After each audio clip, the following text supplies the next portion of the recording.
Okay, good afternoon, everyone, and welcome to this afternoon's session. My name's Brad Lewis, and I'm the class of 1973 fellow in ethics at the Stockdale Center here this year. And this panel that we're about to begin on identity, I realize it's after lunch and people are relaxing a bit and digesting, so we thought a panel on a kind of sleepy, uncontroversial subject would be a good way to sort of start things off this afternoon. So that's what we have. But it should be really quite fascinating. We have two first-rate speakers who I want to introduce. First, Professor Janel George, who's Associate Professor of Law at the Georgetown University Law School and Director of the Racial Equity and Education Law and Policy Clinic there at Georgetown. She holds a bachelor's degree from Spelman College and her JD degree from the University of Wisconsin at Madison.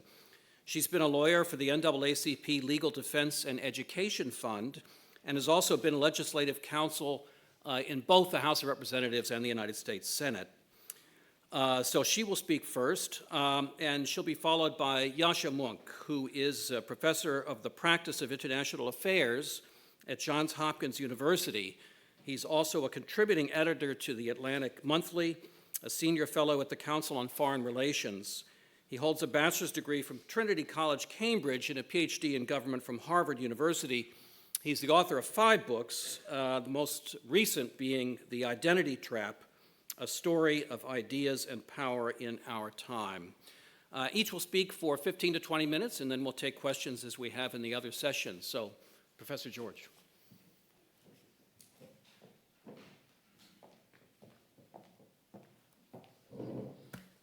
Thank you all so much for having me this afternoon, and thanks for folks attending this post-lunch conversation.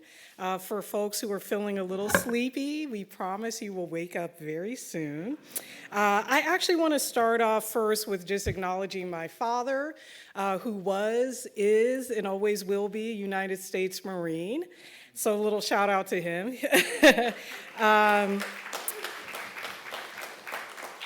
Also, just want to thank my colleague, David Luban, who I know had to leave a little bit early, but I know he's done a lot of work with the Academy, so I just want to acknowledge him.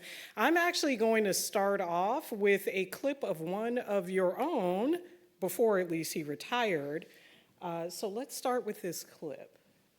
Let's see if this, I believe this works. Let's see.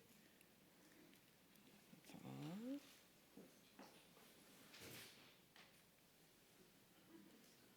Let me try to aim it somewhere. Let's see. It's definitely on. There we go. Sure.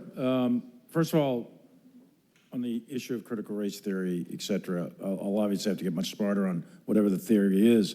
But I do think it's important, actually, for those of us in uniform to be open-minded and be widely read. And the United States Military Academy is a university. And it is important that we train and we understand, and I want to understand white rage, and I'm white, and I want to understand it. So what is it that caused thousands of people to assault this building and try to overturn the Constitution of the United States of America? What caused that? I want to find that out. I want to maintain an open mind here, and I do want to analyze it. It's important that we understand that because our soldiers, sailors, airmen, Marines, and Guardians, they come from the American people. So it is important that the leaders, now and in the future, do understand it. I've read Mao Zedong. I've read Karl Marx. I've read Lenin. That doesn't make me a communist. So what is wrong with understanding, having some situational understanding about the country for which we are here to defend?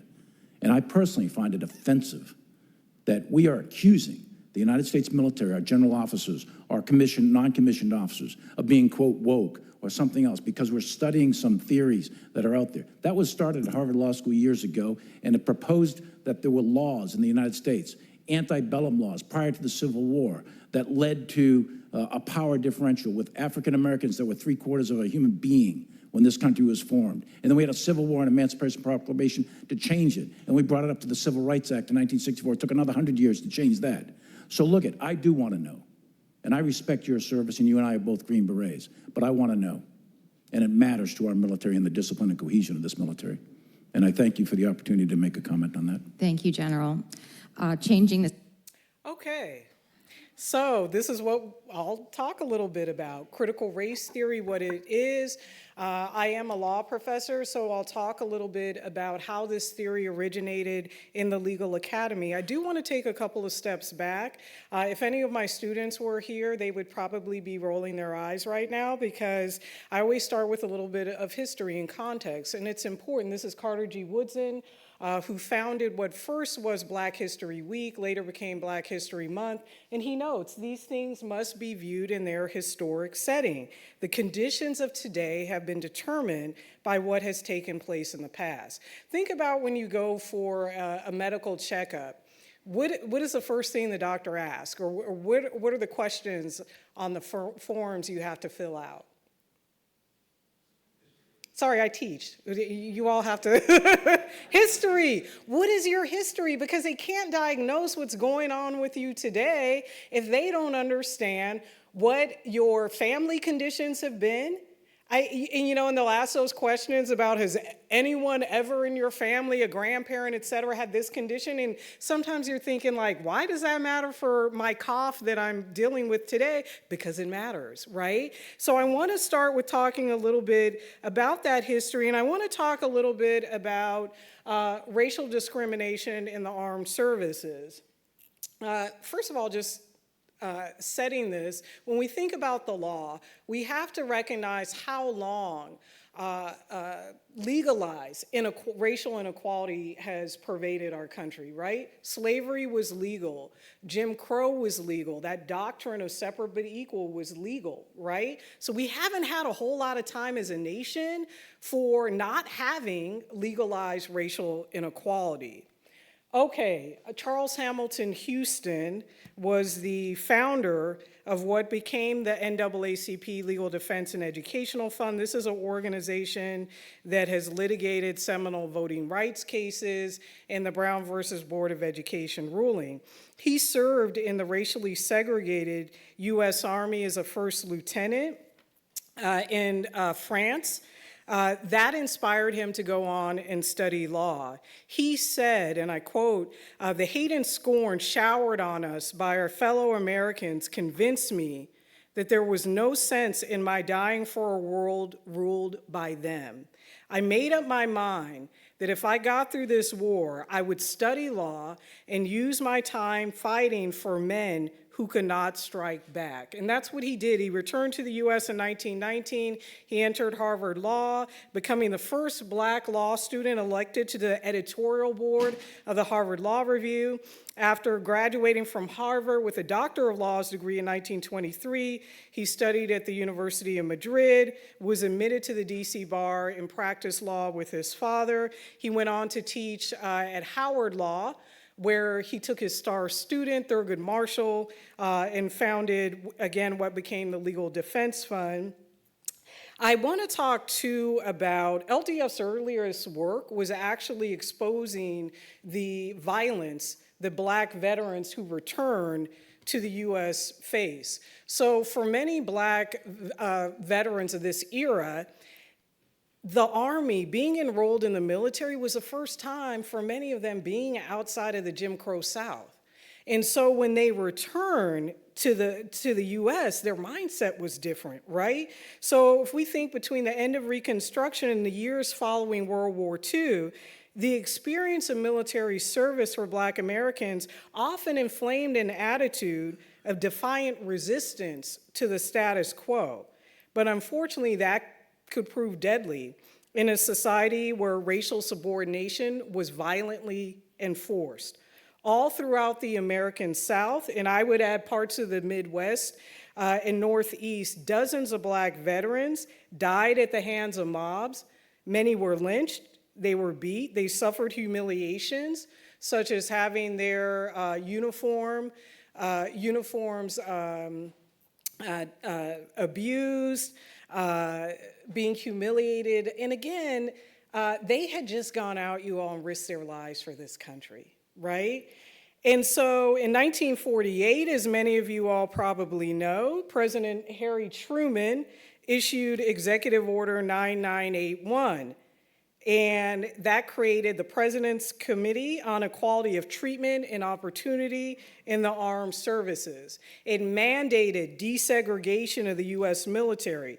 The first point in the executive order states, it's hereby declared to be the policy of the President that there shall be equality of treatment and opportunity for all persons in the armed services without regard to race, color, religion, or national origin. This policy shall be put into effect as rapidly as possible, having due regard to the time required to effectuate any necessary changes without impairing efficiency or morale. This was the first time that a U.S. Commander-in-Chief issued an executive order implementing a civil rights policy. Now, to be clear, Truman himself was not really considered a civil rights advocate. But he said, and I quote him, "My stomach turned over when I learned that Negro soldiers just back from overseas were being dumped out of Army trucks in Mississippi and beaten." He said, "Whatever my inclinations as a native of Missouri may have been, as president, I know this is bad. I shall fight to end evils like this." So the armed services have really led the way for the rest of the country, I would argue, in addressing these issues of racial inequality. Because I am a professor, I'm just going to flag a couple of learning objectives that I swear we're going to get through in the next 15 minutes, 10 or so minutes. Okay, just starting to understand critical race theory. No one's going to walk out of here an expert on critical race theory unless you walked in as an expert on critical race theory, right? But also to understand some of the origins and enduring effects of racial inequalities. And I'll use exemplars from education since my field is education, and also understanding how can we better understand the way that laws perpetuate racial inequality and how can they be transformed to promote a more equitable society. Okay, here it is, critical race theory, you all. So legal academics basically come up with different schools of thought to better understand the law and the role of the law in society. So there was a school of thought called critical legal studies. So the adherents of critical legal studies concluded that the law was not objective, right? Before, there was this idea that the law was also almost mathematical, right? You apply the law to the facts, you come out with a solution. And they said that's not true, right?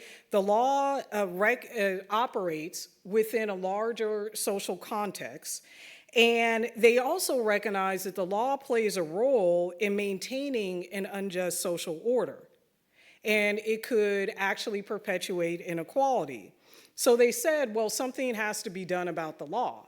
And a lot of them thought about this idea, well, we destabilize or do something to address the law. But then you had one of the originators of critical race theory, Derek Bell, who said, wait a minute. So he had worked at the Legal Defense Fund as a school desegregation attorney. And he says, well, wait a minute.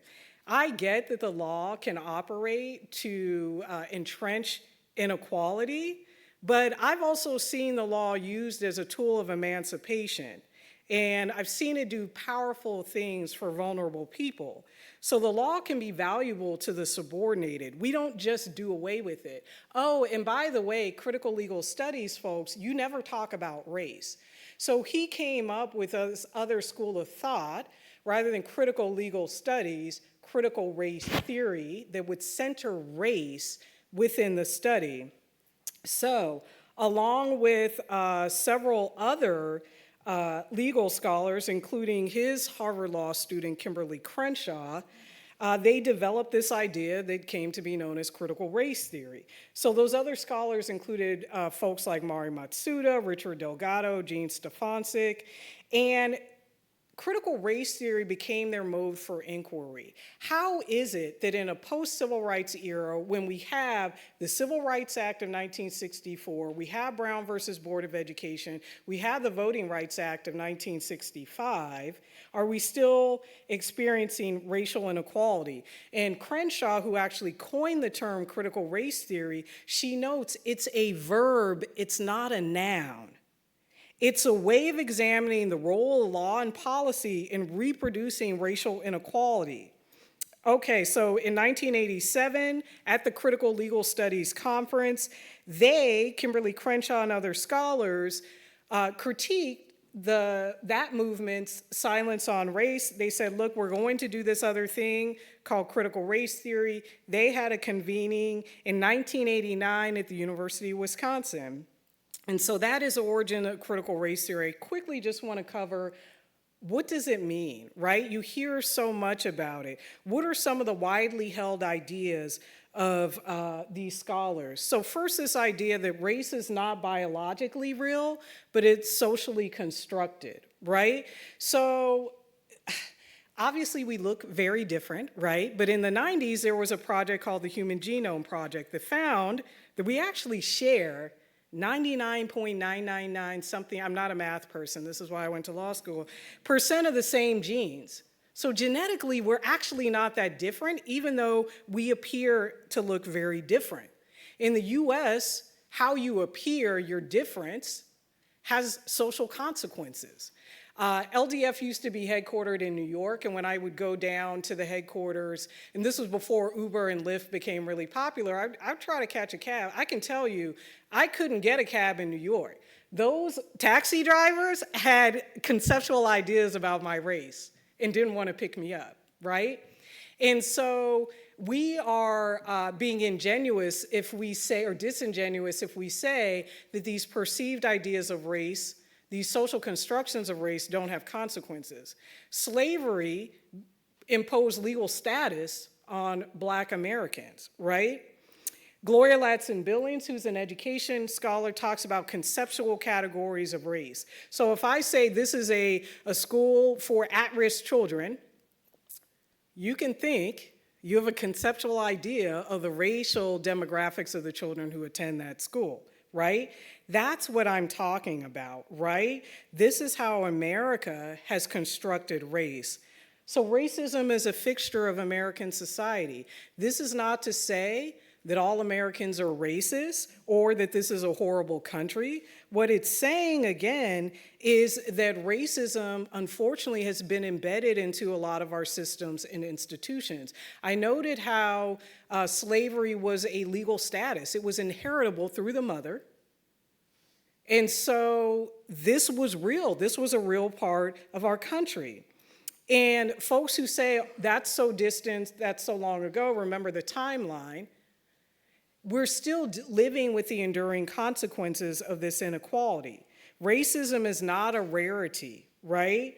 And the endurance of racism is not the effect, it doesn't come about by acknowledging it.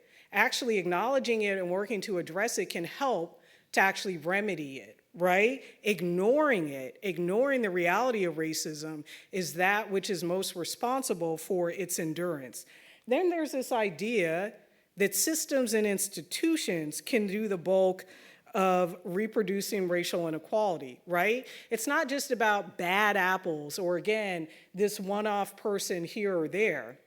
Because that idea would be if you remove the individual racist people, then racism would go away. And we know that that's just not the reality, right? Racism is constructed and adopted into the everyday workings of our cultural, legal, social, and other institutions. Critical race theory operates as a lens to understand legal backlash and racial regression as a part of the cycle, right, of backtracking, legal advances purporting to reduce or eliminate structural racial discrimination, right? Racism can actually appear rational. If you're benefiting from racism, right, it makes sense to sustain the status quo, right? And so if you think about it, this is how it can be embedded, right? So this is a provision from what's called a racially restrictive covenant. It's language in the deed of a home, right? No property in said addition shall at any time be sold, conveyed, rented, leased, in whole or in part to any person or persons not of the white or Caucasian race. Okay, and again, this wasn't all that long ago, y'all. This is not the distant past. This is the not very distant past, right? And so when we think about how did we end up living where we live, all the black people didn't get together and say, hey, let's move to Baltimore City. They couldn't move anywhere else. Baltimore City was created, Baltimore County was created to exclude black people. And if you were trying to buy a home that had that language in it, you couldn't get a house. And it's not that black people didn't want to, we wanted to move to the surrounding suburbs too of cities. We couldn't do it. And so all of those patterns, right, are the effect of, right, what we're seeing is the effect of a lot of these kind of discriminatory policies and patterns. Doesn't mean that you don't have exceptions to that, but this is what we're actually seeing. I know I'm short on time, y'all. I'm gonna play this short video, let's see, by Kimberly Crenshaw actually. If you Google explaining what critical CRT race is. theory today, you're likely to encounter a slew of misinformation and fear-mongering from the right. Critical race theory is a Marxist doctrine that rejects the vision of Martin Luther King Jr. Just because I do not want critical race theory taught to my children in school does not mean that I'm a racist. CRT looks beyond individual acts of racism and bigotry and instead grapples with the structures and histories that have embedded racism into law and more broadly into society. Developed by a diverse group of anti-racist legal scholars in the 70s and 80s, critical race theory is a practice, a way of seeing connections between America's racial history and present-day inequality. We can't fight for racial justice if we can't see, speak, and learn about racial injustice. Okay, I know I'm over time, okay. I'm gonna end with one example again from the education context. I'm gonna show you two pictures, okay? And no, there are no people or individuals in these pictures, only facilities or supplies. Okay, so I want you all to guess the racial demographics of the majority of the students who attend this is a high school, just by looking at these facilities. Someone? I know you're thinking it, you just say it. Minority? Okay, let's look at the next one. What would you guess is the racial demographics of the majority of students who attend this high school? White. Right. White. You're absolutely right. First of all, let me just say we should not be able to do that. We shouldn't be able to look at school facilities and tell the racial demographics, right? But critical race theory is a tool that can help us understand why. Okay, I just showed you a racially restricted covenant. A lot of jurisdictions fund education through property taxes. So if you were in an area where you were redlined into a community that was ascribed lower property values because you were black, you can even tax yourself at a higher rate, and you're still not gonna garner enough revenue to adequately fund education. This is New Britain High School in Connecticut. This is Berlin High School 15 minutes away, right? So if you have higher property value, you get more funding for education. That's not even considering PTA donations, private donations, et cetera. Again, critical race theory is a tool for helping us to peel back and look at what kind of laws or policies perpetuate these kind of inequities. It's not because these students who attend this school don't care about their education or don't want nice quality facilities. And again, a lot of folks have taxed themselves at higher rates and they're still not able to garner that revenue. So let me stop there, you all, and I look forward to hearing any questions.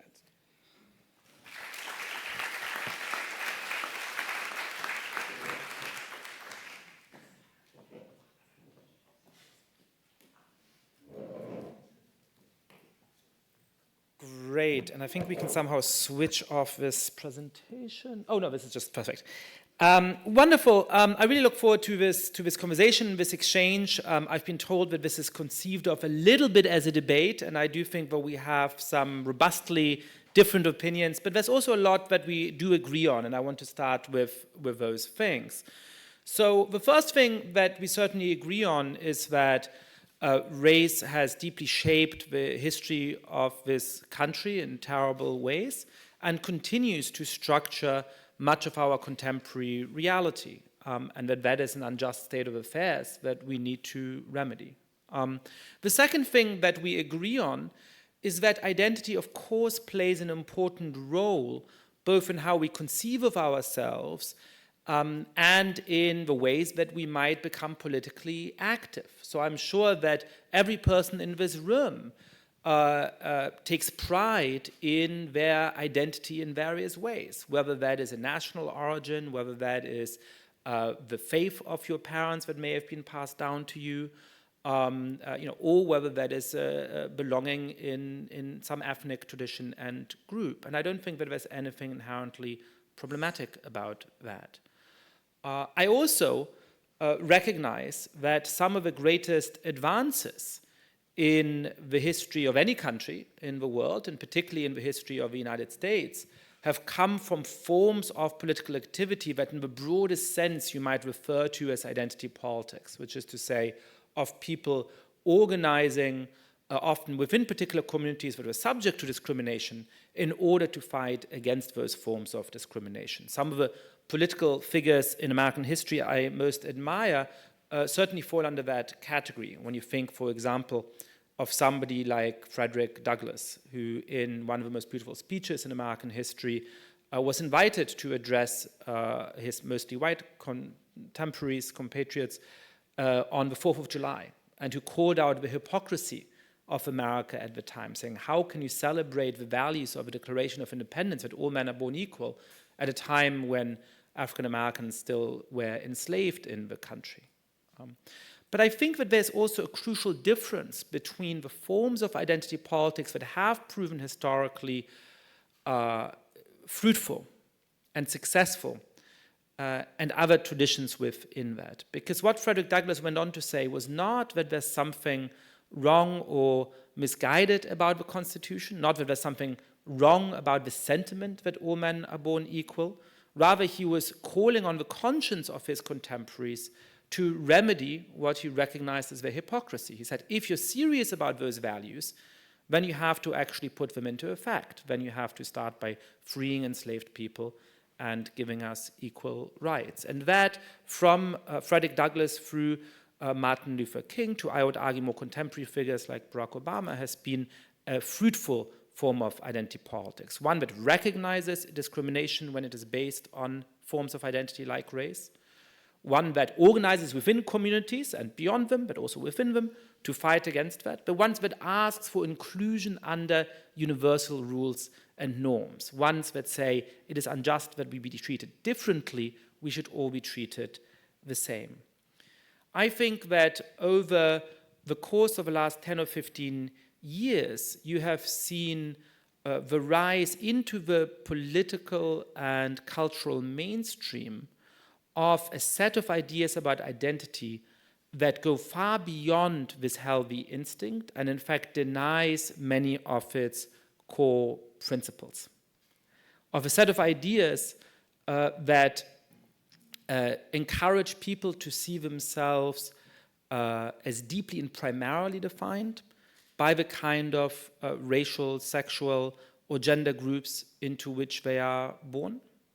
And one that wants all of us to make the way in which we treat each other much more deeply dependent on the groups to which we belong, so that we shouldn't aspire to treat each other as equals irrespective of the identity groups to which we belong, but rather encourages us in all of our social interactions with each other, and even in the way in which state institutions treat all of us, to distinguish explicitly on the basis of a kind of identity groups into which we are born. And that, I think, is a mistake, because it is not going to serve the goal and the purpose of creating greater equality between members of different groups within a country like the United States, and it will, in fact, tend towards the opposite. It will tend to justify and encourage a form of zero-sum conflict between different identity groups, a conflict, by the way, which historically dominant groups are likely to win because they continue to have disproportionate power. So perhaps the most obvious point of shared interest but also disagreement that we have goes to the nature of critical race theory. In my latest book, The Identity Trap, I talk a good bit about the history of this intellectual movement that I'm describing more broadly. And some of the key figures that I describe are exactly Derek Bell and Kimberly Crenshaw, and so we agree on their importance. And they are thinkers who should be taken very seriously, who have made important intellectual contributions, and who I think are much more worth reading and paying attention to than some of the sort of popularizers of what has come to be called wokeness in the public culture, who I think often are much less serious and profound than those figures. But I do think that we should be careful not to soft pedal the radicalism of that movement, which is a radicalism that the main exponents of it themselves proudly emphasized.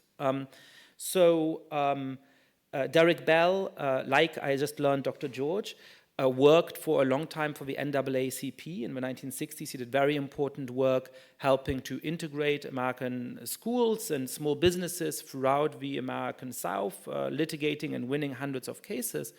But he came to think of that work in many ways as a mistake. In one of his first big academic articles about Brown versus Board of Education, called Serving Two Masters, he emphasized that civil rights lawyers were really following their own ideology of integration, that they had this moral standard of trying to integrate, but that they were supposed to be serving their clients, and that often the interest of their clients was not in integration, that the best way to improve schools in the American South would not have been to try to integrate them, but to create schools that, if you want to put it that way, would have been separate but truly equal. They would have been separate but had better facilities and better resources than black schools had originally had in the American South. This was a very, very radical challenge to the ideology of the civil rights movement, which Bell often explicitly mocked. He made jokes about We Shall Overcome, one of the most important songs of the civil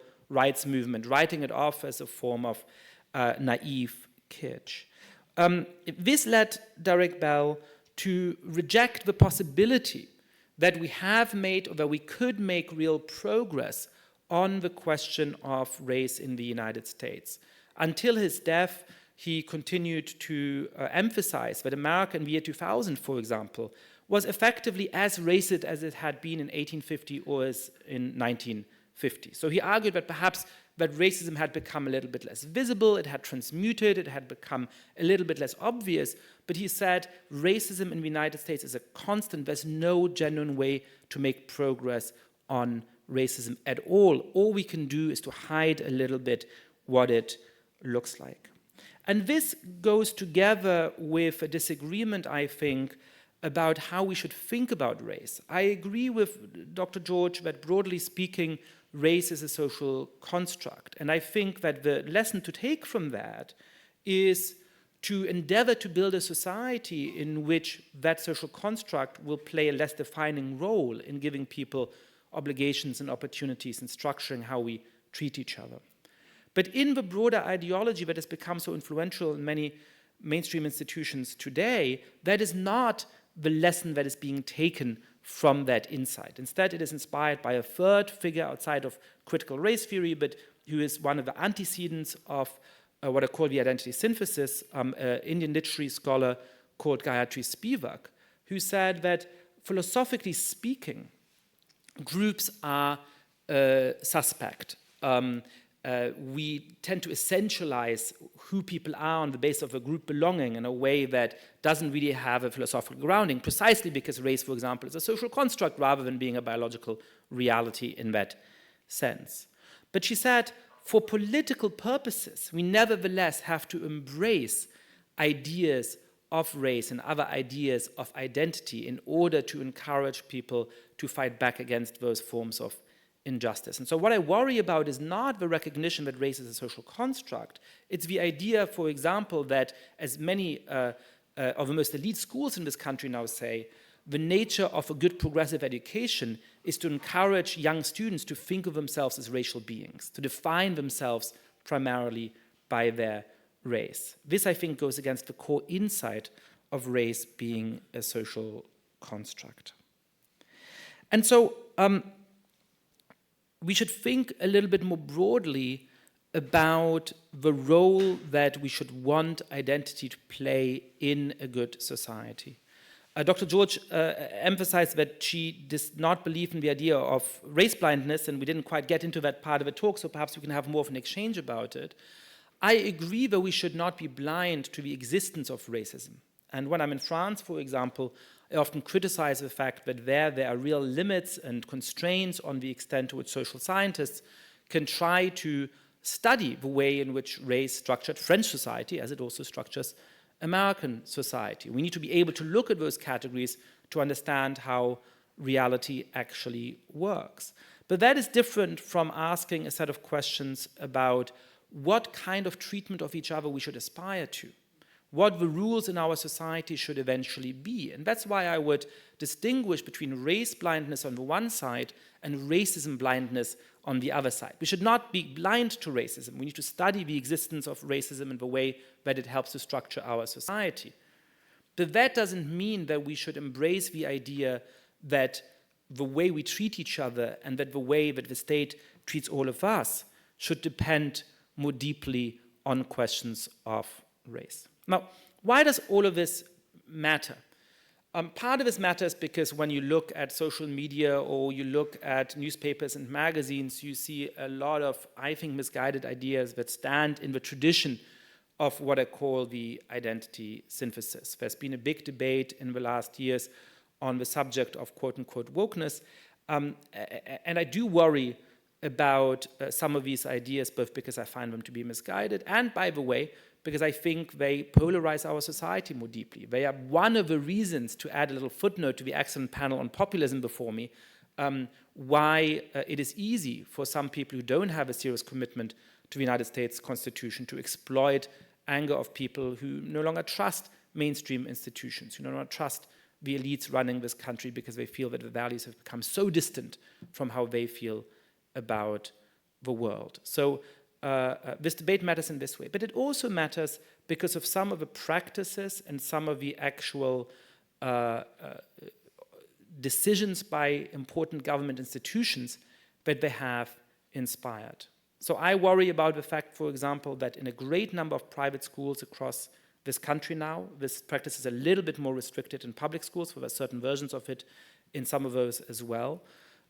Teachers come into classroom when kids are 8 or 7 or 6 years old, and for a portion of each week, they split them up into different racial groups. They say the white kids are supposed to go into one classroom, and the Asian kids into a second classroom, and the Latino kids into a third classroom, and the African American kids into a fourth classroom. And they engage precisely in this attempt to try and get them to identify with a race in order to fight back against injustices. And when it comes to the white kids, they talk to them about white privilege and the advantages they have in life in the hope of turning them into great anti-racist activists. Now, I worry about that, and I worry particularly about what happens to those white kids, not because they might be uncomfortable. I think being uncomfortable as part of your education sometimes is perfectly fine, but can be healthy and make you grow, but because of the fundamental way that human psychology works, which is that we have a great tendency to divide ourselves into different social groups. The nature of those social groups varies widely from place to place, from context to context. But once we say we here on stage are one group and you there in the audience are another group, our deepest identity is that we have something in common and you do not. We have seen in many terrible historical contexts and many social scientific studies that the inclination then is to favor the interests of my group over those of your group, to be altruistic, sometimes incredibly courageous in the defense of my group, but also to be violent or even sadistic in the way that we're going to treat these other groups. The other example I want to give, again, just to illustrate that this is not just something that people debate on social media, but that it's really capable of shaping government policy in deep ways, comes from the midst of the coronavirus pandemic. Like many other countries, the United States faced a choice about who to prioritize for the scarce vaccines against COVID once those were becoming available. And it took a while to produce enough of them, obviously, for everybody to have them. So there was a question of triage, of who to prioritize for those vaccines. Now, virtually every country in the world decided to distribute their vaccines on the basis of age, because it was very clear from statistics that somebody who was 80 years old had, 20, 30, 40 times more likelihood of dying from COVID to somebody who was 40 or 20 years old. The ACIP, the key committee advising the Centers for Disease Control in the United States, considered that possibility. According to its own causal models, that was the course of action that would have saved the most lives. And yet they ultimately decided that doing so would be unethical, because older Americans, just for the simple fact that America is becoming more diverse over time, are disproportionately white. And so instead, they decided to prioritize partially some older people and to a large extent so-called essential workers. Now, this led to a really absurd set of consequences. One of those was that there was immediate political wrangling over who would count as an essential worker, and so movie producers in LA ended up as essential workers, finance executives in New York ended up as essential workers. I teach at Johns Hopkins, so I, as a professor in the state of Maryland, was counted as an essential worker, even though I was teaching all of my classes on Zoom. The second is that I believe that this course of action ultimately killed not just more people overall, but also more non-white people.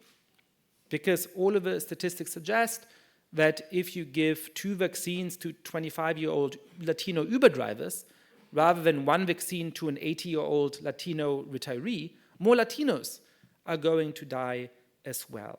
So this policy illustrates exactly how these ideas can go deeply wrong in our actual institutional practices and encourage a form of zero-sum conflict between different groups, where people start to feel, if I want to make sure that my relatives get a vaccine, then I have to identify on the basis of my race and fight for the interests of my race. That is precisely the kinds of politics that we should discourage rather than encourage. One very brief point at the end. I started to give you a little bit of a sense of my view of human nature, which is that we are groupish. Groups play an incredible role for us, and they can play a very positive role. The kind of solidarity many of you feel with the communities you're from can be a very positive force. And of course, all of you are, certainly the people here who are serving, are patriots in a sense. You decided that your belonging to the United States of America, your American citizenship, calls upon you to have certain duties and to make potentially very significant sacrifices in defense of your group. And I think that that is a positive thing. But we also always have to be aware of how that positive instinct can turn negative or can turn deadly. You are studying here the basics of the United States Constitution as part of your education. You're studying the basics of ethical warfare, precisely because we need to put limits on the kinds of ways in which your positive in-group loyalty can turn into bad treatment, unfair treatment of the out-group. And so any way of thinking about our politics needs to have a positive account of how we encourage enough commonality so that we are able to cooperate in a significant way.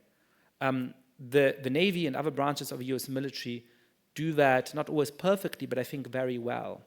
I'm telling you that the most important thing is your status within the organization and the obligations that gives you to each other.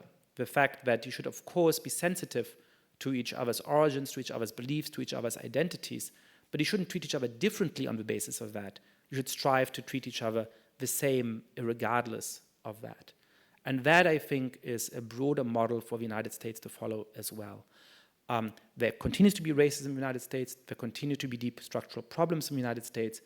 But unlike what the key exponents of critical race theory say, we have been able to make significant progress. And we've been able to make significant progress through generations of Americans fighting for the realization of the basic principles of the Constitution. And that's how we should aim to make further progress in the future.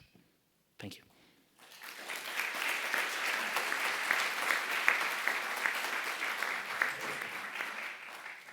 So we have microphones at either side here.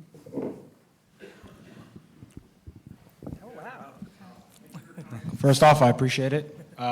So with the Civil Rights Act of 1964 and other laws, taste-based discrimination became illegal. However, statistical discrimination, like car insurance for male or female, is still legal and in some industries encouraged. Do you see this as a threat, and what is your stance on statistical discrimination? Very interesting question. I am not a numbers person. Again, this is why I went to law school, so I want to just begin with that.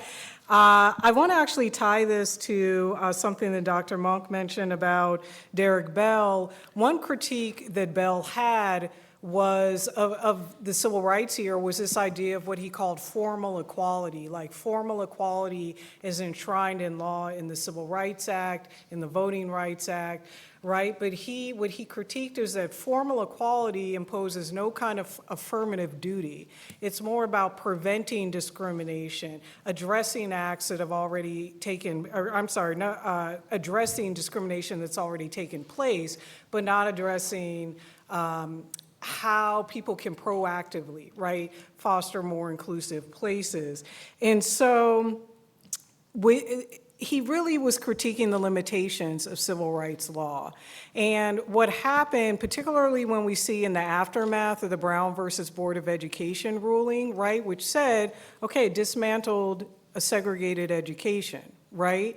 But what a lot of Southern policymakers who resisted that ruling for decades, known as massive resistance, what they realized was that they could slow the pace of school integration, they could defy federal school desegregation orders, right? And they didn't actually have to fully implement integration. The way integration was actually envisioned by the Legal Defense Fund was teachers were supposed to be integrated along with the students, and integration was supposed to be two-way.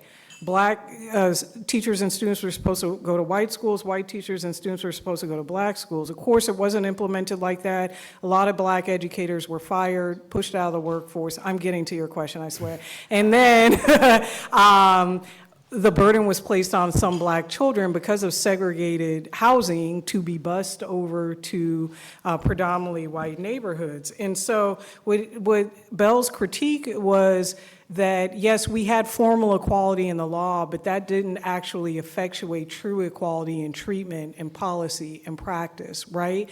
And I do think that our civil rights laws have to reach the more evolved forms of discrimination that are pervasive today.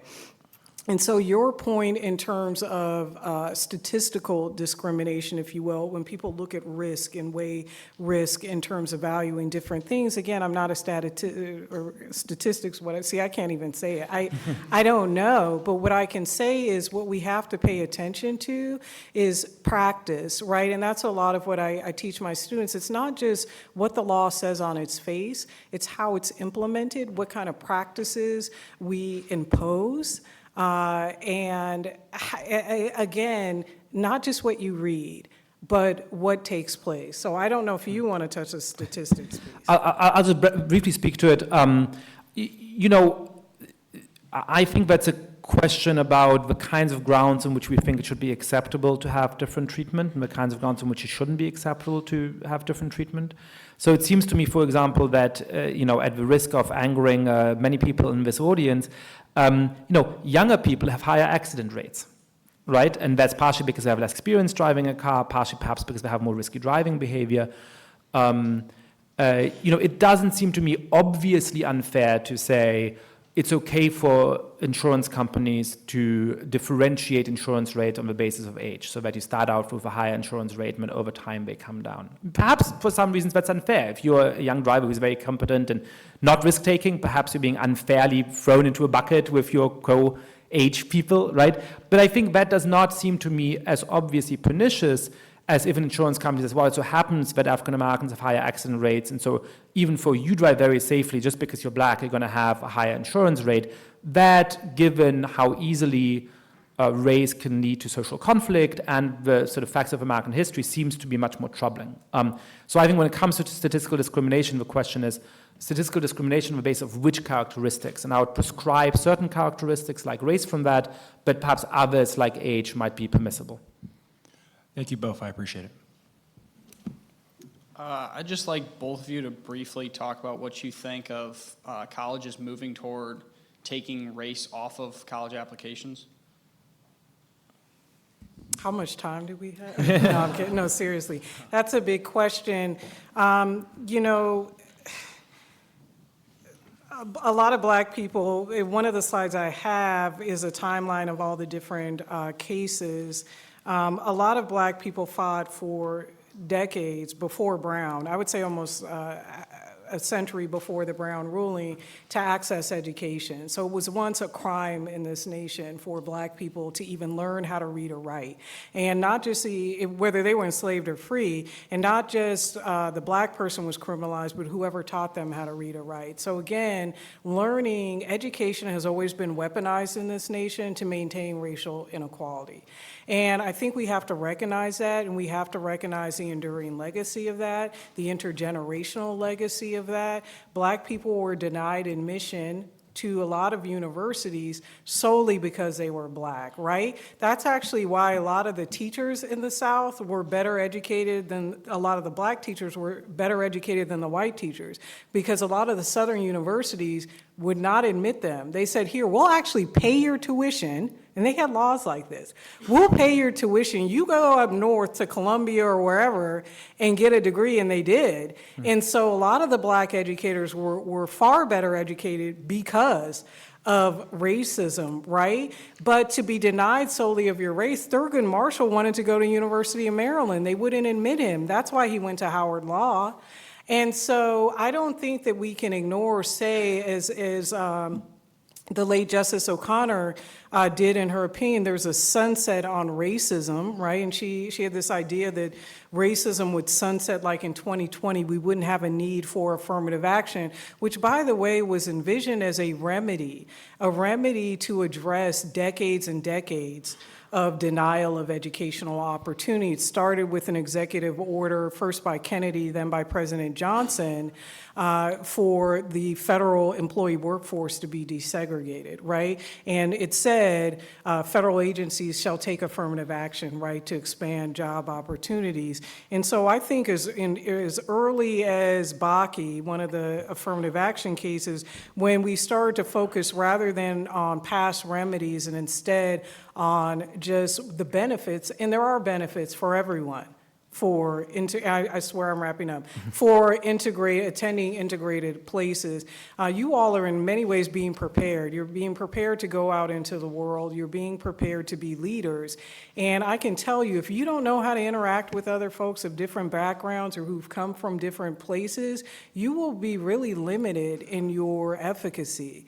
And so even in the Brown ruling, the U.S. Department of State wrote a friend of the court brief on behalf of the plaintiffs, because they recognized how vital it was for American democracy, right, to end and dismantle segregation. So I'll say this, affirmative action right now, obviously it has been severely limited, that I think the ruling is an ahistorical ruling that's not aligned with the 41 years of precedent upholding affirmative action that preceded it, and I think it denies the enduring impacts of denial of education to so many black people, and I'm saying black people specifically, so many other people of color for decades in this country.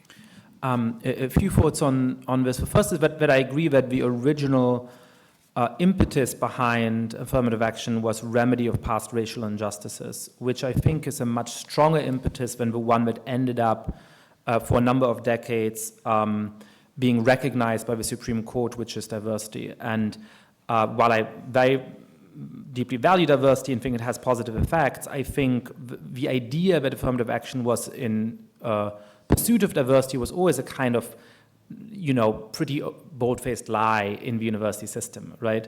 And so this has pushed us into practices that don't really make sense from the perspective of the original impetus that you're talking about, right? So, for example, there's a group called American Descendants of Slavery, ADOS, that, doesn't share my politics at all, but rightly says it's sort of strange that if we think of affirmative action in the past as a remedy for the centuries of discrimination that African Americans suffered in the United States, it's odd that up to 50% of the black students at the most elite universities in the United States are the children of very recent African immigrants, who are wonderful students, right?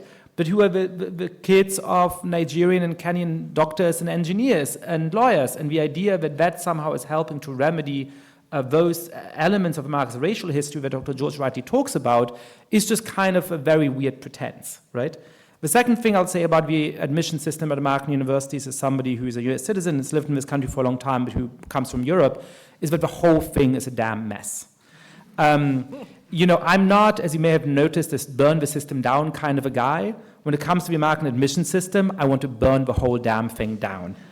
You know, it is absurd that my kids would have a better chance of getting into the university where I teach because the children of faculty members are given preference. It is absurd that the children of alumni are given preference. It is absurd that, which Hopkins has abolished, by the way, it is absurd that you can donate a lot of money to the university and your kid is going to get preference. You know, the whole thing doesn't make sense, and I would actually scrap it all and go back to a much more straightforwardly meritocratic system based on academic performance.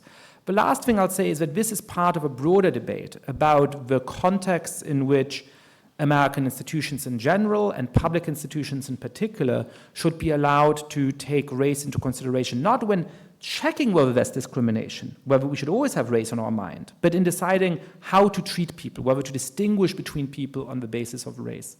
And I think that the broader framework of the Supreme Court here is the right one. And this framework is one that is shared by everybody from Antonin Scalia, a conservative jurist, to the late Ruth Bader Ginsburg, a progressive jurist. And that is to say that based on the 14th Amendment, we should be aware that any form of racial discrimination in the United States is insidious and is likely to has in our history justified terrible mistreatment of people and always has the danger of doing that. So the general presumption should be that the state does not distinguish between people on the basis of their ethnic identity.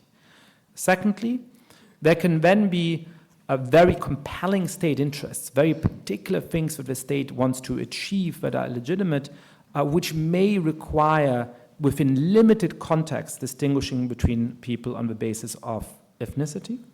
But third, when that is the case, we have to apply strict scrutiny. We have to make sure that the purpose really is being served and that this program isn't expanding and broadening and drifting into a different direction because it's so at first glance noxious to use those criteria. And fourth, it has to be narrowly tailored, right? It has to be the most obvious and direct way of achieving that particular purpose. That, I think, is the right set of standards. And it's a set of standards that, as I said, Ruth Bader Ginsburg and Antonin Scalia agreed upon. The debate then is about whether or not affirmative action in 2024 serves this compelling state interest and is sufficiently narrowly tailored to be the best way of doing that. I think you can have legitimate disagreements about that question. I personally have significant doubts about that. Okay, last question, I think. Last question, good, thank you. First of all, thank you both for your presentations, and I would just like to say that I really appreciate the civility and respect on such a controversial topic.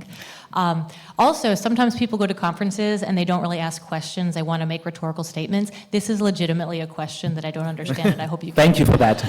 But everybody at this conference so far has been excellent on that. You've really been drilled well by your instructors, and you obviously...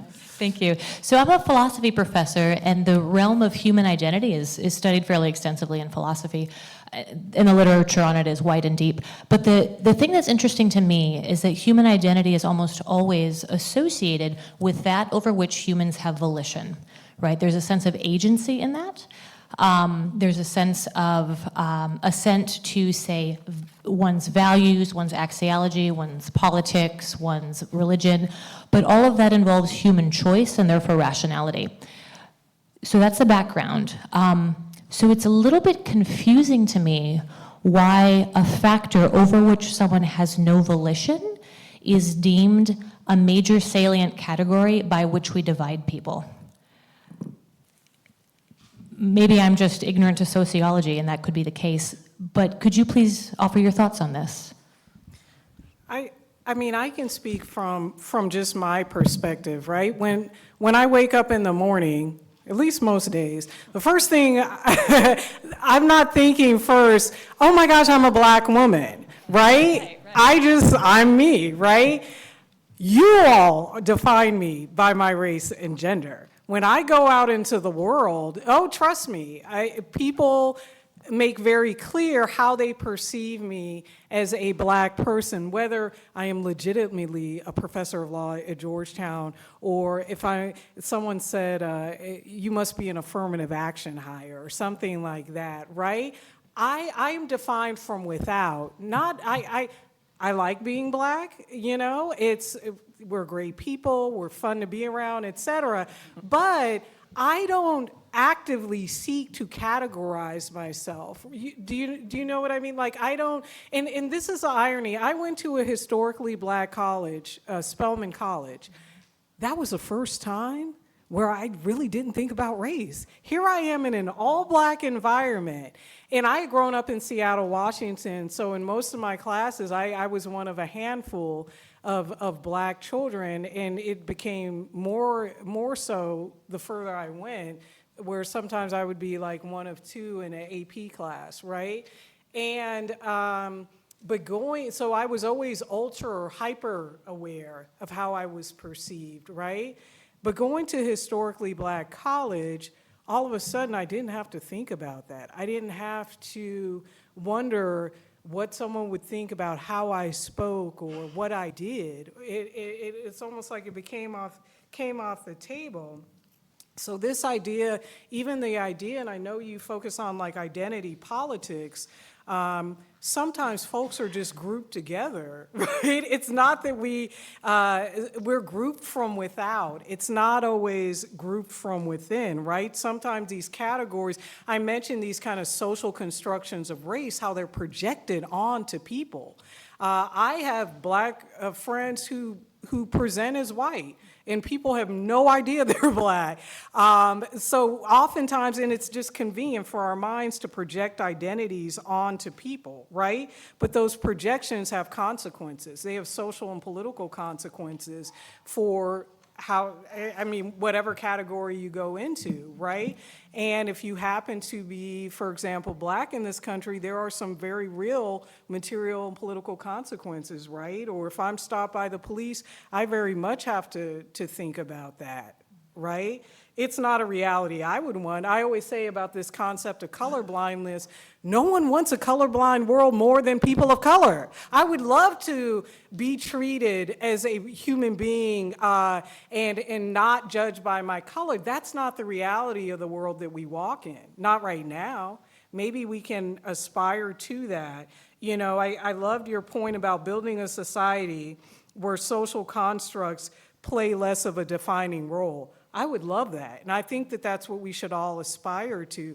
But in terms of identity, I just don't always think that's happening. I do think we had one moment in 2020, right, when we saw after the killing of George Floyd, when so many people were locked in during the pandemic, and there was a real demonstration of multiracial solidarity that had never been witnessed before, right? That was powerful. That was more powerful, I think, than the civil rights movement, because you didn't have that kind of multiracial demonstration. I also think it's interesting we see retrenchment after those demonstrations of multiracial solidarity. That's when we see and hear about anti-CRT laws, et cetera. I'm wrapping it up. Last thing I just want to know, you talked about some educators who were trying to train students to think of themselves as racial beings. My hope is that educators would train students to understand the conditions, the laws, and the policies that perpetuate racial inequality. That's how we dismantle racial inequity. A couple of thoughts on this. The first is that that is one of the things that is troubling about identity, that it often is something that we willingly embrace, that we take pride in, but it is also something that is given by society. All identity categories aren't just what we make of them ourselves, they're also how we are perceived and how others perceive us. And some of those identities are easier to reveal or hide than others. But it's true of all social identities that part of the definition of them, as for example, Kwame Anthony Appiah recognizes, is not just your internal state, but also how people look at you. Now, I think that there's something that follows from that, which is important for how to build a good society, which is that the extent to which your life is defined by some identity should in significant part be down to your choice, right? Think of something like religion, right? It might be that you come from a religious family, but you don't want to be religious, and you have to have that freedom in a liberal society, right? It might be that you come from a religious family, and it's very important to you, but it's something that is private to you, right? You go to your house of worship, or you are guided by those principles, but it's not a big part of your public identity at all. Or it might be that you want this to be a very big part of your life, and that it's very important to you to have a spouse who has the same faith, and to be in a community of people, most of whom are part of the same faith. That is part of what liberal democracy, with its emphasis on the freedom of association and the freedom of worship and the freedom of conscience, is supposed to facilitate, that you are in charge of how important that identity is to you. And that's sort of a partial response to that complicated element of identity. Okay. Well, this was really fascinating, so thanks very much. Let's thank our speakers once again.